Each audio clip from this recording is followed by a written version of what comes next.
Hey everyone, welcome back. I'm David. And I'm Emma. Welcome to the channel. Let's get to the video. Bonjour David, te voilà enfin. Bonjour Emma. Oh, je suis tellement désolé. Excuse-moi pour le retard. J'attends depuis un petit moment. Nous devions nous voir à 3 heures. Je sais. Il est déjà 3h15. S'il te plaît, ne m'en veux pas. Je suis vraiment désolé. Ce n'est rien David, ne t'en fais pas, tout va bien. Tu es sûr? J'ai très mauvaise conscience. Je déteste être en retard. Vraiment, ce n'est pas un problème.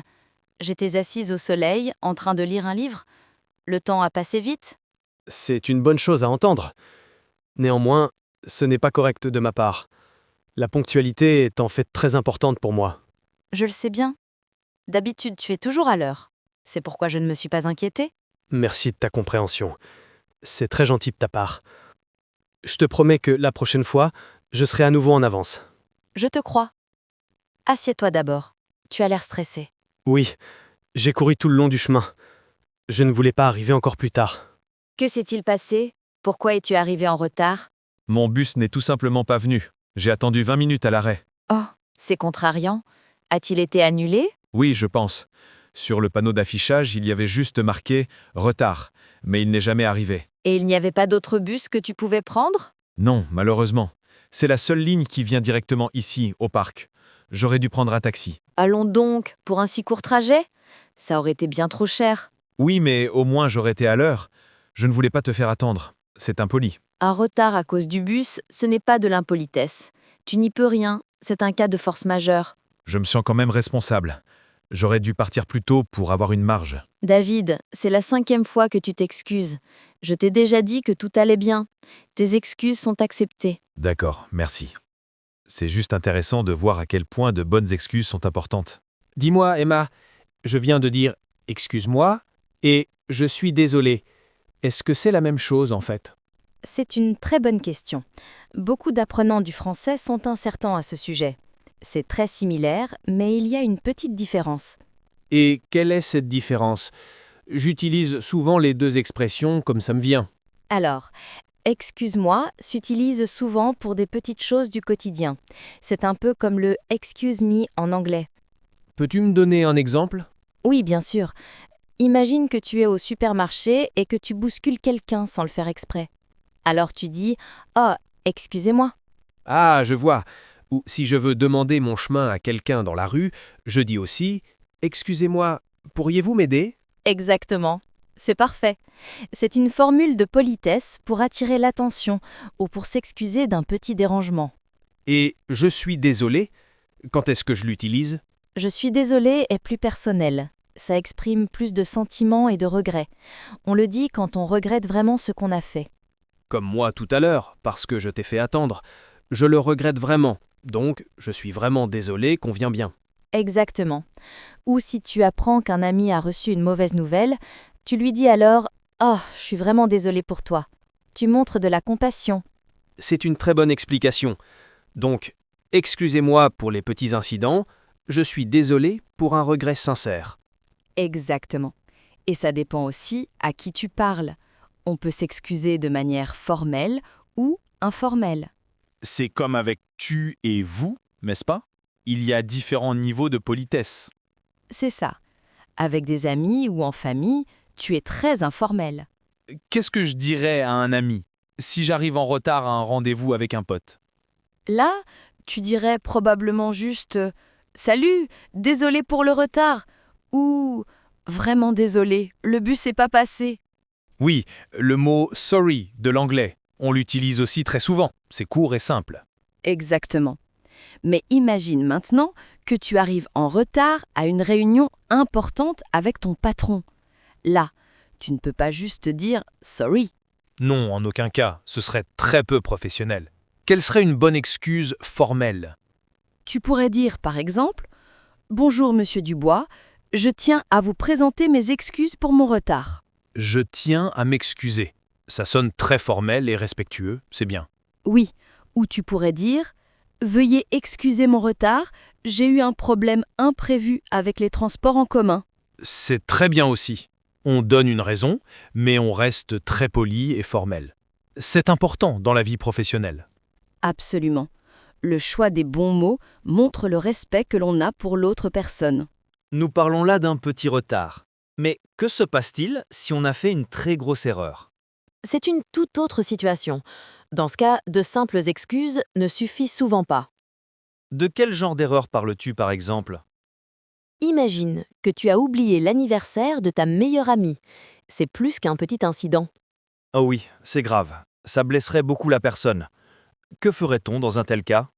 D'abord, il faut bien sûr présenter des excuses très sincères et chaleureuses. Quelque chose comme « Je suis infiniment désolée, je n'arrive pas à croire que j'ai oublié ton anniversaire ». Il faut donc montrer qu'on comprend à quel point l'erreur était grave. Il faut reconnaître les sentiments de l'autre personne. Tout à fait. Un rapide « Oh, désolé, j'ai zappé » ne ferait qu'empirer la situation. Ça montrerait que ça n'a pas d'importance pour toi. C'est vrai. Les excuses doivent être à la hauteur de l'erreur. Pour une grosse erreur, il faut de grands mots. Et il ne faut pas non plus chercher d'excuses. C'est mal de dire « J'étais tellement stressée », on dirait que tu veux te défausser de la faute. Il faut donc assumer l'anti-responsabilité. Simplement dire « C'était mon erreur, il n'y a pas d'excuse pour ça ». Oui, c'est généralement la meilleure approche. L'honnêteté et la prise de responsabilité sont les premières étapes pour réparer une grosse erreur. Tu as parlé tout à l'heure d'excuses sincères. Qu'est-ce qui rend des excuses sincères? C'est un point très important. Ce ne sont pas seulement les mots qui comptent. Mais encore, qu'est-ce qui est important d'autre? Ton langage corporel et ton intonation sont extrêmement importants. Tu peux dire les bons mots, mais si ton ton a l'air agacé, personne ne te croira. C'est vrai. Si quelqu'un croise les bras, regarde par terre et marmonne désolé, ça ne semble pas authentique. Exactement. Des excuses sincères nécessitent un contact visuel. Tu dois regarder la personne à qui tu présentes tes excuses. Ça montre que tu es sérieux. Et la voix doit être calme et claire, pas agressive ou sur la défensive. C'est juste. Toute ton attitude doit montrer « je regrette ce que j'ai fait et tu es important pour moi ». La communication non verbale est parfois plus forte que les mots. C'est fascinant. On peut donc apprendre à s'excuser correctement. C'est une compétence. Absolument. Et c'est une compétence très importante pour de bonnes relations, que ce soit en amitié, en famille ou au travail. Il faut donc y mettre du cœur. Des excuses qui viennent seulement de la tête, mais pas du cœur, n'ont aucune valeur. C'est joliment dit. C'est exactement ça. La sincérité est la clé. Pour les erreurs plus importantes, il y a une autre étape après les excuses sincères. Et laquelle? Les excuses ne suffisent pas. Parfois non. Parfois, il faut montrer qu'on veut faire mieux. Il faut proposer une forme de réparation. Réparation? Qu'est-ce que ça veut dire? Ça veut dire que tu essayes de réparer le dommage. Tu fais quelque chose pour améliorer la situation. D'accord. Revenons à notre exemple. J'ai oublié l'anniversaire de ma meilleure amie. Quelle serait une bonne réparation? Tu pourrais dire « Je suis tellement désolée. Pour me faire pardonner, j'aimerais t'inviter ce week-end dans ton restaurant préféré. C'est moi qui régale. » Ah, je vois. On propose une action concrète. Ça montre que l'amitié est vraiment importante pour nous. Exactement. Ou si tu as perdu par accident le livre préféré d'un ami, tu t'excuses et tu dis ensuite « J'ai déjà commandé un nouvel exemplaire pour toi en ligne. » On remplace donc le dommage. C'est plus que des mots. Les actes sont plus éloquents que les paroles, comme on dit. C'est juste. Une réparation montre que tu es prêt à investir du temps, de l'effort ou de l'argent pour corriger ton erreur. Ça rend des excuses beaucoup plus crédibles.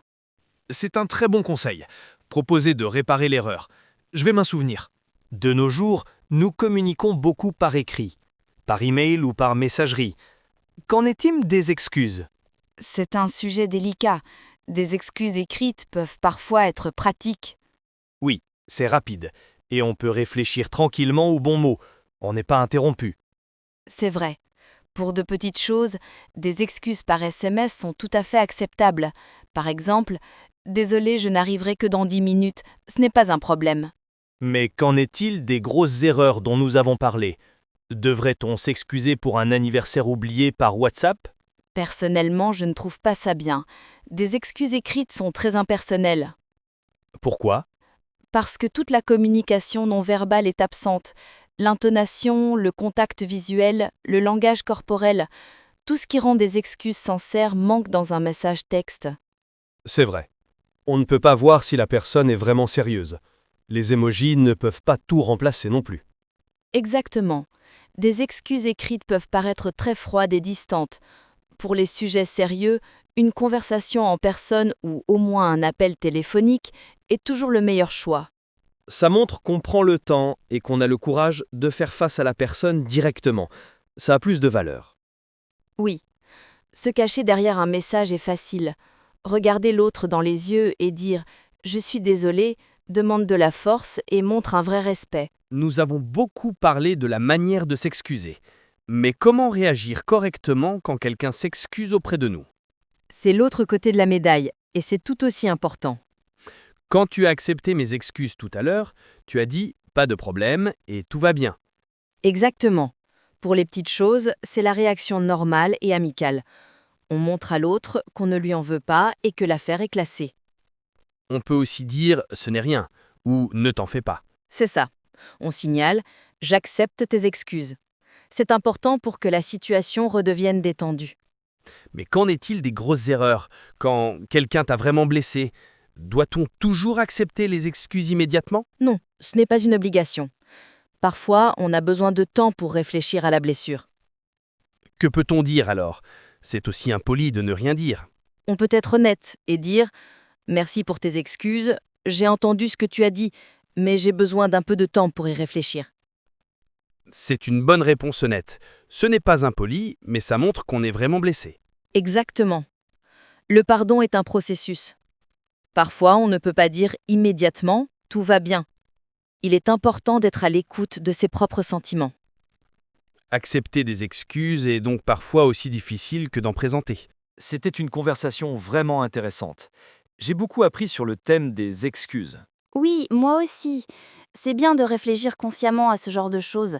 On les fait tous les jours, mais on n'y pense pas. Nous avons parlé de la différence entre « excuse-moi » et « je suis désolé ». Exactement. Et des excuses formelles et informelles. Et de l'importance de la sincérité et du langage corporel. Et j'ai trouvé l'idée de la réparation très importante. Ne pas seulement parler, mais aussi agir. Oui, et aussi la question de savoir quand s'excuser en personne et quand par écrit. C'est vraiment un sujet complexe, mais c'est tellement important pour la communication. Absolument. Des excuses bonnes et sincères peuvent sauver une amitié. De mauvaises peuvent tout détruire. C'est pourquoi, à la fin de notre conversation, je voudrais encore une fois m'excuser correctement auprès de toi. Emma, je suis sincèrement désolé de t'avoir fait attendre aujourd'hui. J'apprécie beaucoup ton temps et ton amitié. Merci David. C'était des excuses parfaites. Et comme je l'ai déjà dit, elles sont acceptées de tout cœur. Profitons maintenant de cette belle journée au parc. Oui, faisons ça. Merci d'être une amie si compréhensive.